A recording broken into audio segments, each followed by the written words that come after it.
Assalamualaikum warahmatullahi wabarakatuh.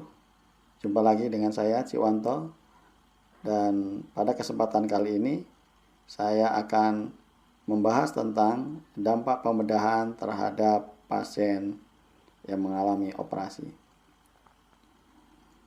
Teman-teman semua, sebelum kita membahas lebih lanjut, ada satu pertanyaan yang akan saya ajukan kepada Anda, bahwa apakah Anda pernah mengalami pembedahan?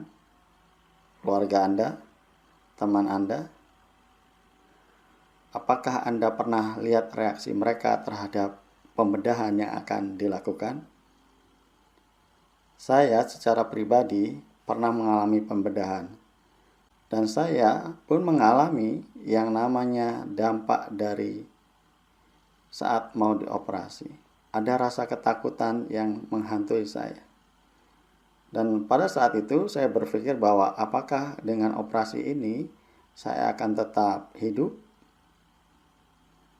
Nah, kalau kita membayangkan hal seperti itu, tentu ini hal yang wajar. Bahkan saya pernah memiliki seorang teman yang dia membatalkan pembedahan hanya karena sebuah ketakutan. Dan mungkin bagi kita ini adalah ketakutan yang lucu. Saat itu dia didiagnosis menjalani pembedahan berupa pengangkatan tonsil. Pada saat hari yang sudah ditentukan, pasien teman saya ini tidak datang ke rumah sakit, dan begitu saya tanya, dia menjawab bahwa saya takut terhadap obat bius. Loh, kenapa dengan obat bius? Saya takut dengan efeknya. Saya takut saya berbicara yang ngaco saat saya mulai sadar dari pembiusan. Nah, sekarang kita akan membahas satu-satu tentang apa sih dampak dari pembedahan pada pasien. Ya. Baik, pembedahan sendiri adalah ancaman yang begitu potensial maupun aktual, yang ini akan mengganggu integritas dari si pasien. Karena dengan pembedahan ini bisa menyebabkan reaksi stres yang fisiologis maupun psikologis. Stres fisiologis secara langsung itu berhubungan dengan luasnya pembedahan. Artinya, jika seseorang yang mengalami pembedahan yang semakin besar, maka respon fisiologisnya pun akan semakin besar. Contohnya seperti ini. Kalau kita hanya bedah terhadap penghilangan tai lalat, itu akan menimbulkan reaksi yang kecil pada perubahan fisiologis tubuh, tetapi berbeda kalau kita menemukan pasien yang mengalami pembedahan yang lebih besar lagi. Contohnya pembedahan pada daerah perutnya. Maka ada perubahan-perubahan atau respon-respon fisiologis yang terdapat pada pasien tersebut. Kemudian apa dampak psikologisnya? Secara tidak langsung, respon psikologis ini juga akan ditemukan. Ini tapi tidak akan secara langsung. Karena apa? Bukan berarti begini. Pembedahan yang besar itu akan menyebabkan perubahan psikologi yang besar. Tidak juga. Karena begini, contohnya begini. Bagaimana prosedur yang kecil itu juga akan menimbulkan efek psikologi yang besar. Operasi yang besar bisa menimbulkan efek psikologi yang kecil. Contohnya, operasi tai lalat di wajah.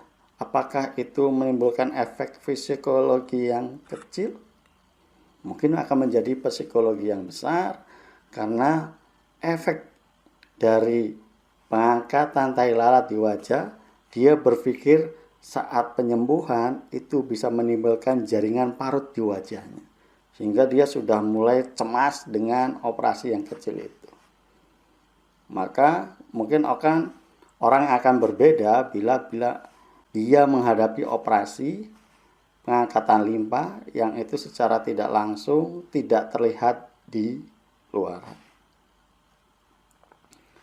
Tapi bagaimana dengan orang yang mengalami operasi di daerah uterus?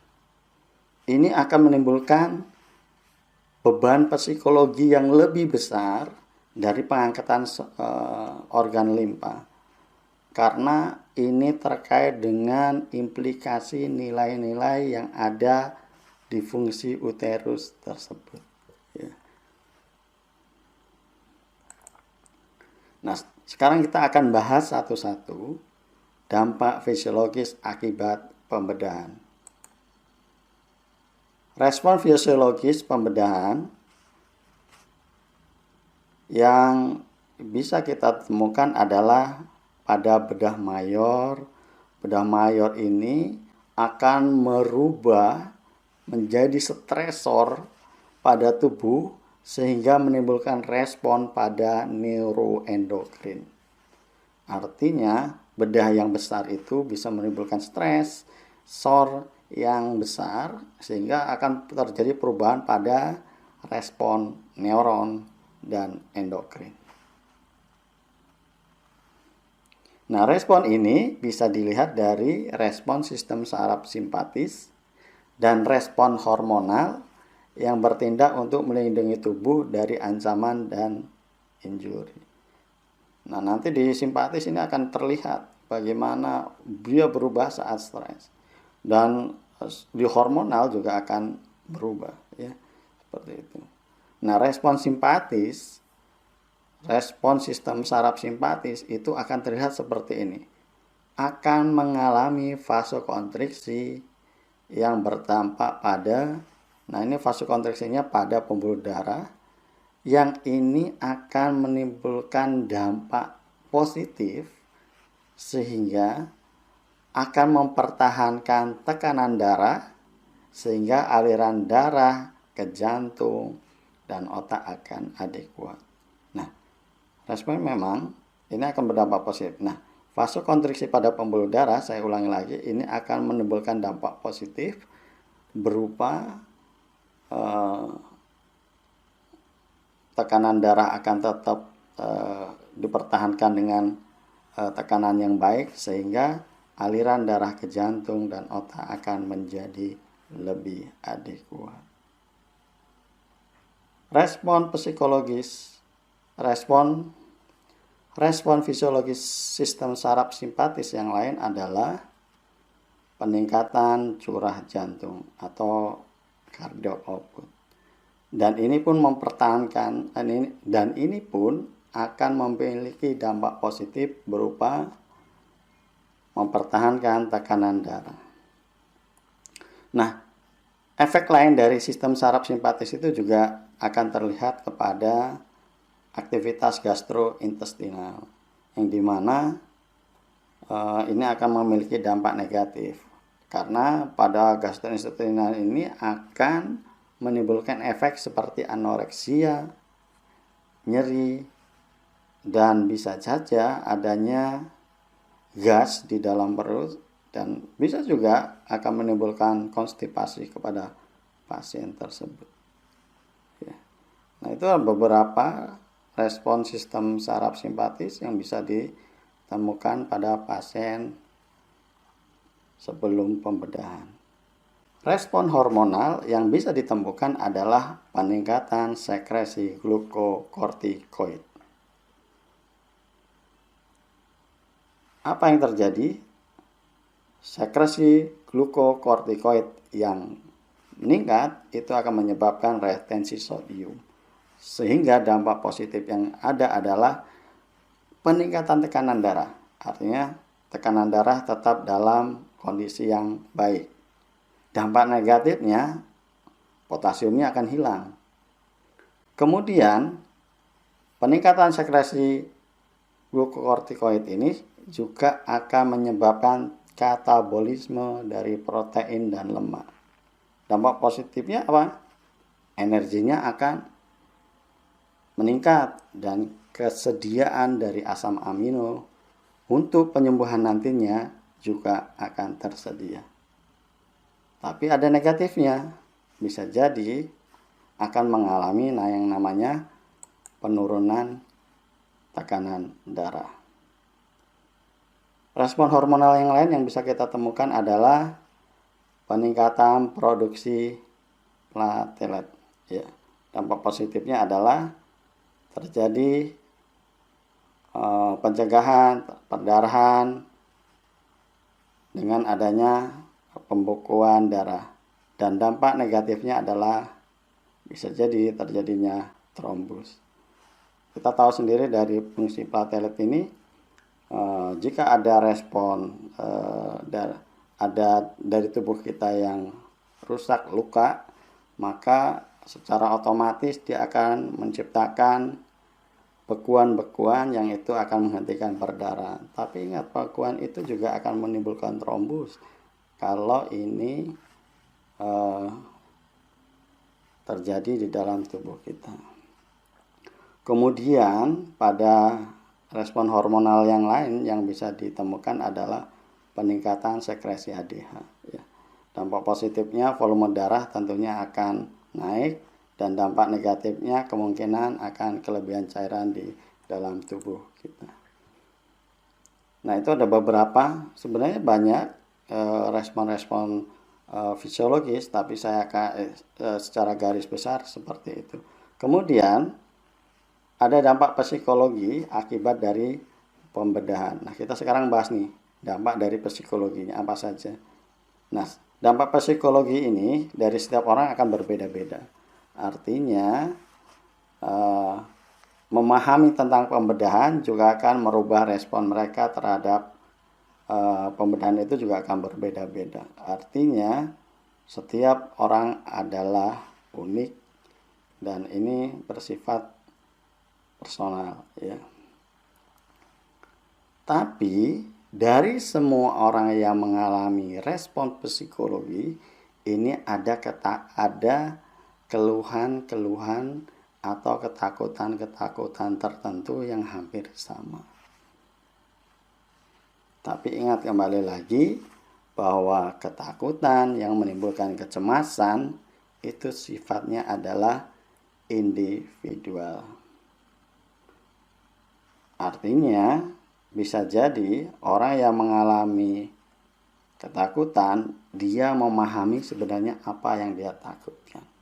Tapi ada orang juga yang mengalami gangguan psikologi di dalam tubuhnya, dia tidak paham sebenarnya ini apa gitu. Yang membuat dia jadi lebih takut, menjadi lebih cemas, lebih membuat dia gelisah, sehingga dia sulit mengidentifikasi apa yang sebenarnya terjadi pada dirinya itu. Nah, biasanya pada respon psikologis pembedahan itu yang bisa kita temukan adalah satu, takut terhadap nyeri, rasa sakit dan rasa tidak nyaman. Ya, nyeri, sakit dan rasa tidak nyaman. Ini bisa paling banyak ditemukan pada orang-orang yang akan mengalami pembedahan. Respon psikologi yang kedua adalah takut terhadap kehilangan bagian tubuh atau perubahan body image, ya. Kemudian ada takut terhadap kematian, takut terhadap anestesi, dan takut terhadap gangguan pola hidup. Nah, sekarang kita bahas takut terhadap nyeri. Nah, sekarang kalau kita bicara nyeri, ini akan dialami oleh semua orang yang mengalami pembedahan. Dan memang kalau kita membahas tentang nyeri, Anda sebagai perawat itu harus punya kemampuan pemahaman tentang mengkaji nyeri kepada pasien, ya. Jangan sampai pasien itu sudah mengatakan secara subjektif, mengatakan dia nyeri, kita tetap tidak berespon. Ataupun dia tidak mengucapkan secara subjektif, tapi kita bisa melihat tanda-tanda bahwa orang itu mengalami nyeri. Dan ini perlu dipahami oleh semua perawat sehingga kita lebih akan care kepada pasien. Pada pasien operatif ini dia akan mengalami yang namanya rasa takut terhadap nyeri. Karena memang orang yang mengalami pembedahan itu akan mengalami nyeri, dan nyerinya ini berubah-ubah dari setiap fase penyembuhan luka, ya. Dan nyeri ini kadang-kadang pasien membayangkan bahwa selama pembedahan saya akan mengalami nyeri, dan nanti habis bedah juga saya akan mengalami nyeri. Ini waduh, gimana caranya ini kan, sehingga pasien mengalami kecemasan karena dia sudah berpikir bahwa tubuhnya akan disayat dan itu akan menimbulkan nyeri. Dan ini kadang-kadang nyeri pada pasien akan menjadi ketakutan yang sangat jika ditambahi dengan mitos-mitos atau berita-berita yang tidak update atau kurangnya informasi terkait dengan hal-hal pembedahan. Bisa jadi seperti ini, operasi pengangkatan tonsil itu sakit sekali, tidak bisa makan, kalau makan nyeri, bahkan kalau kita bicara nyeri, bahkan kalau kita bergerak menggerakkan kepala juga akan nyeri. Sementara pasien sendiri belum pernah mengalami hal itu, tetapi karena banyaknya cerita dan menganggap bahwa apa yang terjadi di daerah operasi di daerah lehernya itu akan semuanya menjadi nyeri, ya. Sehingga dengan operasi amandel pun dia mengalami ketakutan terhadap yang nyeri. Dan ini dan kita sebagai perawat harus bisa meyakinkan kepada pasien bahwa operasi yang dilakukan adalah operasi yang tidak nyeri. Artinya nggak mungkin operasi itu akan dilakukan kalau pasiennya mengalami nyeri yang sangat, kan gitu. Operasi akan dilakukan dan dipertahankan dengan menghilangkan nyeri selama prosedur pembedahan. Kalaupun ini masih menjadi kendala pada pasien, maka boleh kita perawat memberikan edukasi atau memberikan informasi dari pihak anestesi supaya meyakinkan mereka bahwa apa yang ditakutkan mereka itu selamanya tidak benar, ya. Dan nanti setelah operasi juga pasien akan mendapatkan obat-obat yang bisa menurunkan rasa nyerinya. Ketakutan apa lagi yang bisa kita temukan pada pasien prabedah? Yaitu takut akan kehilangan bagian tubuh.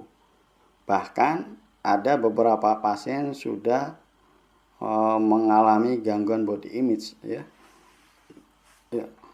Contohnya seperti ini. Ketakutan itu bukan hanya pada pasien yang mengalami pembedahan radikal. Pembedahan radikal atau menghilangkan sebagian dari tubuhnya, atau operasi amputasi yang menyebabkan kehilangan anggota tubuhnya. Ini bisa menjadi ketakutan pasien. Tetapi ada juga orang yang tidak radikal, tidak amputasi, juga akan mengalami ketakutan terhadap kehilangan bagian tubuhnya. Yang paling sering ditemukan pada pasien bahwa pada dirinya akan mengalami perubahan jaringan parut. Nah, ini sebagian besar pada masyarakat sekarang bahwa memiliki jaringan parut di tubuhnya adalah hal yang tidak menyenangkan. Mungkin orang-orang yang memperhatikan betul-betul penampilan ini akan menjadi sebuah masalah. Dan bisa jadi karena orang-orang yang mau mengalami operasi juga pada akhirnya mereka akan memiliki ketakutan, bisa jadi menunda karena hanya berpikir timbul jaringan parut di tubuhnya. Nah, apa yang perlu kita edukasi kepada pasien?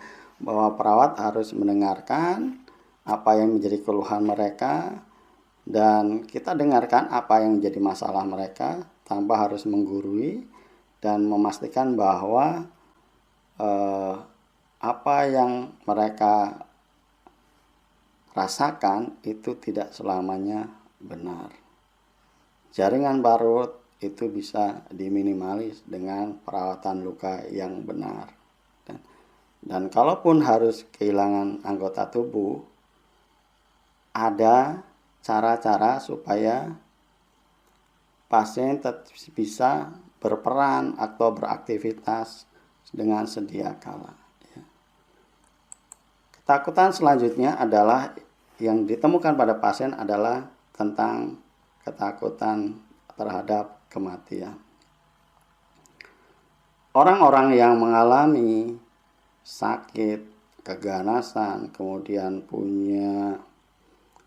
harus menjalani operasi dengan resiko bedah yang besar, biasanya akan mengalami takut terhadap kematian.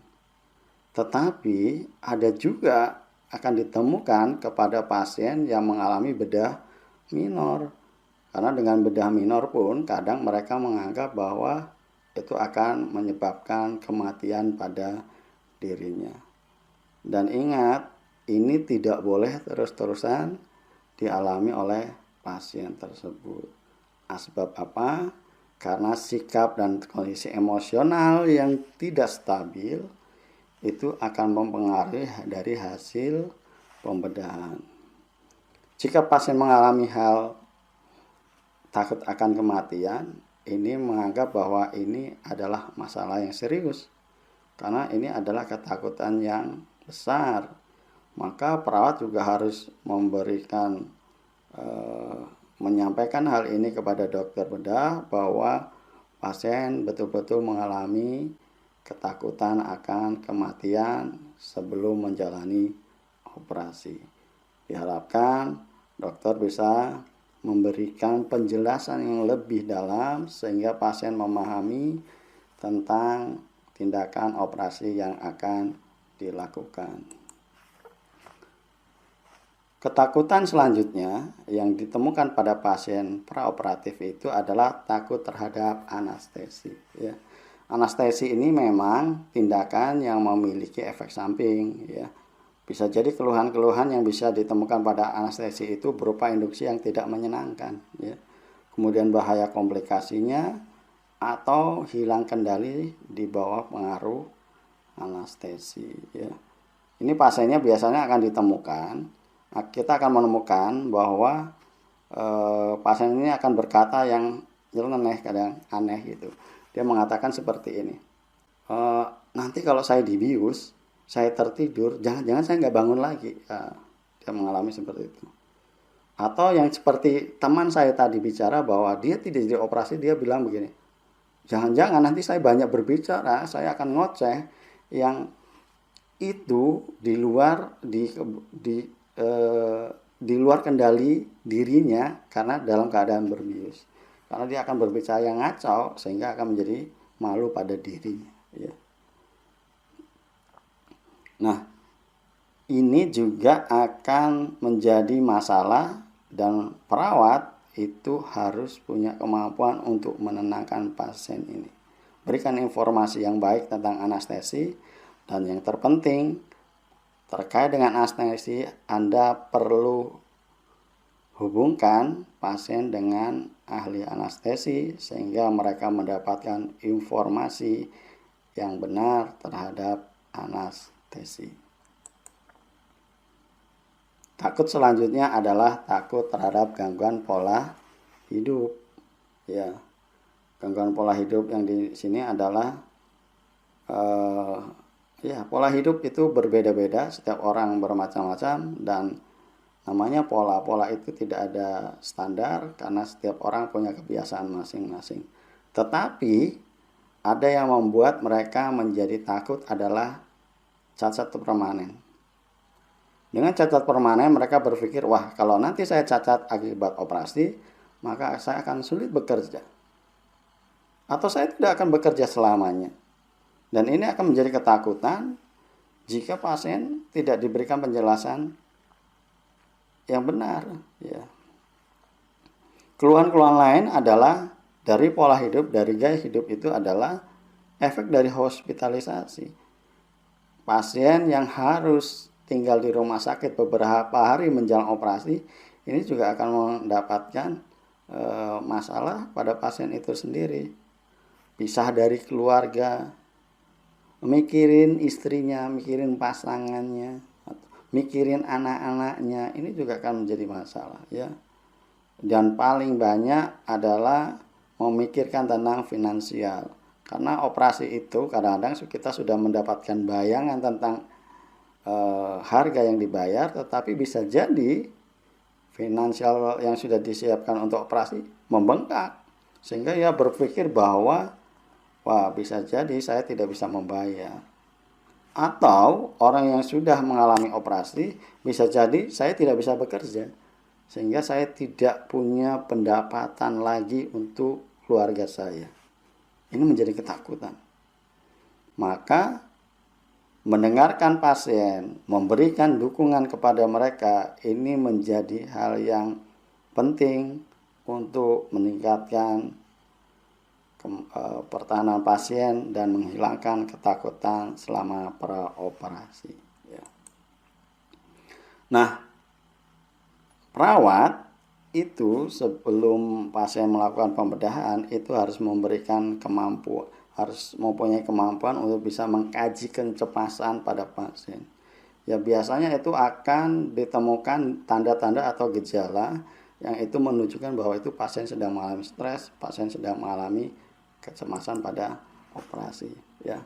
Pada respon fisiologi stres itu, pada saat pasien stres itu fisiologi yang bisa ditunjukkan adalah biasanya frekuensi jantung itu akan meningkat 10 kali per menit. Kalau mungkin secara normal itu 80 gitu kan. Tapi kalau orang yang sudah stres, sudah takut itu biasanya akan meningkat 10 kali lipat. Yang tadinya 80 jadi 90, bisa jadi 100 gitu. Ini bisa dilihat, bisa kita tegakkan bahwa itu mengalami gangguan setelah observasi 3 kali. Jangan Anda mengkaji pasien bahwa pasien wah ini denyut jantungnya, nadinya meningkat 10 kali dari batas normal. Ini sampai 100. Kok bisa seperti ini? Ya karena lihat saja, mungkin pasiennya baru jalan. Mungkin pasiennya barusan dari toilet. Yang dia di situ harus beraktivitas. Berjalan kembali ke tempat tidur. Tidak cukup dengan sekali observasi, maka dengan observasi selama 3 kali, maka bisa ditemukan adanya perubahan frekuensi jantung. Palpitasi tentu akan didapatkan juga pada pasien yang stres. Tekanan darah itu juga bisa naik. 120, 130, batas normal 140, naik jadi 150. Ini juga akan mengalami peningkatan dan ingat, untuk mengkaji Anda perlu observasi selama 3 kali. Pernapasan itu bisa naik sampai 5 kali. 5 kali pernapasan dari 20 ke 25 itu sudah menunjukkan bahwa dia mengalami respon stres ya. Kemudian vasokonstriksi pembuluh darah di pembuluh darah yang terluar, pucat ya. Di kuku jarinya dingin, kukunya pucat, itu vasokonstriksi dan itu tanda stres ya. Capillary refill time itu juga akan lebih cepat ya, dari 3 detik. Kemudian penurunan pengeluaran urin ini disebabkan karena vasokonstriksi dari pembuluh darah yang ada di ginjal. Dan kalau vasokonstriksinya terjadi di dalam lambung, biasanya pasien akan anoreksia, mual, muntah, kembung, flatus, bisa jadi bahkan diare ya. Dan yang bisa ditemukan dalam pengkajian pada saat pasien mengalami stres, di emosionalnya itu biasanya pasien akan banyak mengalami yang namanya mimpi buruk ya. Dia akan bercerita mimpi buruk. Memang orang-orang yang stres itu biasanya mimpinya buruk, sulit ya, pola tidurnya terganggu, bahkan pengennya dia menenangkan diri dengan banyak tidur. Bicara yang tadinya cerewet tidak cerewet ya, bicaranya pada akhirnya menarik diri untuk itu tidak berbicara dan sangat tidak semangat dalam kesehariannya. Marah, gampang tersinggung, agresif, ini juga akan ditemukan pada pasien-pasien yang mengalami stres sebelum pembedahan. Pada kecemasan, ini juga akan ditemukan, bahkan biasanya pasiennya jalan bolak-balik, ya, gerak-gerakin tangan, ya, terus apalagi gigi-gigi bibir, gigi jari tangan, ya, mudah tersinggung, tidak sabar, ini juga ditemukan. Kemudian kadang berbicara berulang-ulang dan kadang-kadang pada pasiennya juga akan mengalami sulit konsentrasi. Dan ini perlu yang namanya proses asuhan keperawatan. Kita harus bantu mereka, para pasien, untuk bisa menghadapi dampak pembedahan ini terhadap dirinya, sehingga mereka siap untuk menjalani operatif. Bagaimana dengan proses keperawatannya? Nanti kita akan bahas lebih panjang lagi tentang proses keperawatan pada pasien praoperatif. Kita akan membahas tentang pengkajiannya. Kita akan membahas tentang diagnosis yang bisa ditemukan pada pasien praoperatif dan apa intervensinya. Ya, teman-teman semua, kalaupun kita harus ditetapkan dokter untuk mengalami pembedahan dan ataupun pada keluarga Anda, pada pasangan Anda, maka ini adalah sebuah ketetapan yang sudah diberikan Allah kepada kita. Maka dalam proses pembedahan ini sudah hal yang harus kita jalani. Kalau ini menjadi sebuah ketetapan yang sudah ditetapkan Allah, maka hal yang paling baik pada diri kita adalah ikhlas menerimanya. Dan ingat, semua yang kita alami memiliki nilai yang baik yang mungkin belum kita ketahui. Dengan ikhlas, kita akan menjadi lebih tenang dan yakinkan kepada pasien untuk mereka bisa tenang, ikhlas dalam menjalani pembedahan, dan pastikan mereka tidak mengalami perubahan-perubahan yang sangat berbeda dari kondisi normal sehingga bisa menjalani pembedahan dengan baik. Terima kasih. Saya akhiri. Wassalamualaikum warahmatullahi wabarakatuh.